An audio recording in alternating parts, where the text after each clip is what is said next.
Hello bachcho, let's see this question. And the question says, what do you mean by windward side? So question यहाँ पे ये होना चाहिए, आप कोई बात नहीं यहाँ नहीं लगा दूँ. सो क्वेश्चन हमसे पूछ रहा है कि विंडवर्ड साइड का मतलब क्या होता है. विंडवर्ड साइड से हम क्या समझते हैं. सो इससे पहले first let's see the key concept. और की कॉन्सेप्ट में देखेंगे कि how does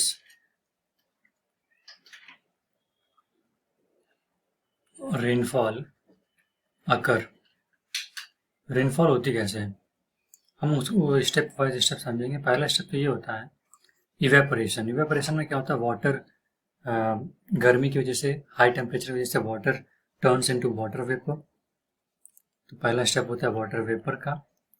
and this water vapour rises and eventually condenses to form tiny water droplets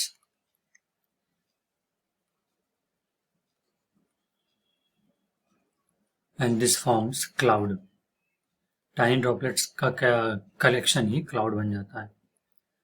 third step ये होता है कि जैसे हम जानते हैं क्लाउड क्या होता है, nothing but air drop water droplets का कलेक्शन होता है.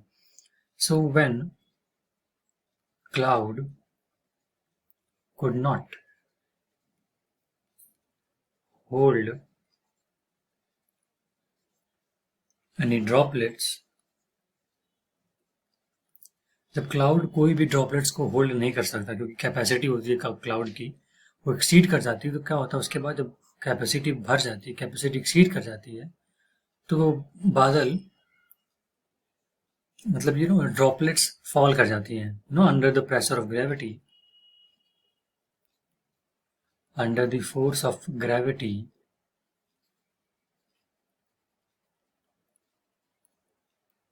droplets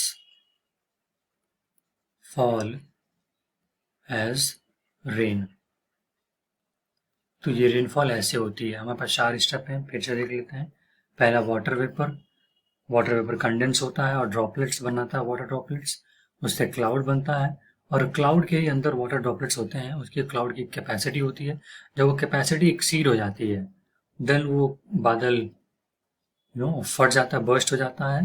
and under the force of gravity droplets fall in the ground as a rain.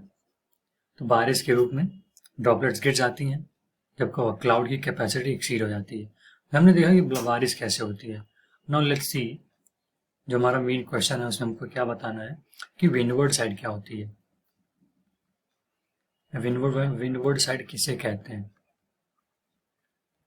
तो उसके लिए हम जो कॉन्सेप्ट है, ये माउंटेन का कॉन्सेप्ट है, हम उसको देख लेते हैं. Let's see this is mountain और माउंटेन के बगल में यहाँ पे सी है.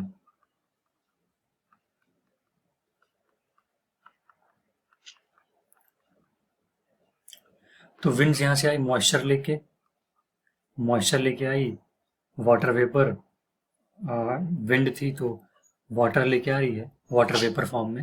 एंड जैसे जैसे ऊपर जाती है तो टेम्परेचर कम होता जाता है और टेम्परेचर कम होने की वजह से कंडेंस हो जाता है, क्लाउड फॉर्म हो जाता है. और क्लाउड फॉर्म होने के बाद जब क्लाउड की कैपेसिटी नहीं रह जाती है वो कि ड्रॉपलेट्स को होल्ड कर सकता है, वो एज अ रेनफॉल, तब रेनफॉल हो जाती है. और इस साइड रेनफॉल हो जाती है. जिस साइड रेन होती है उस साइड को कहते हैं विंड वर्ड साइड. जहाँ पे विंड मॉइस्चर लेके आ रही है उसको कहते हैं विंडवर्ड साइड.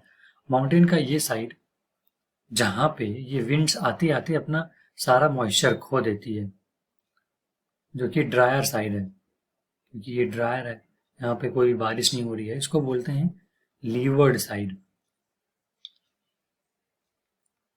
होता क्या है कि विंड साइड यहाँ पर माउंटेन एक ब्लॉकेट की तरह काम करता है.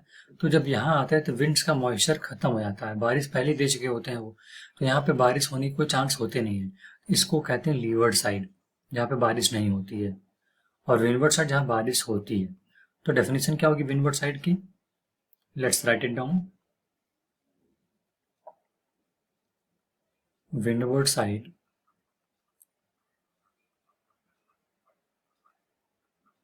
एरिया और side of the mountain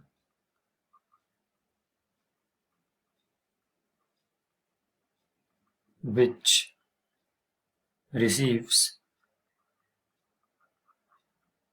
rainfall. So that's it for this video. I hope you guys understood it well. Best of luck. Thank you.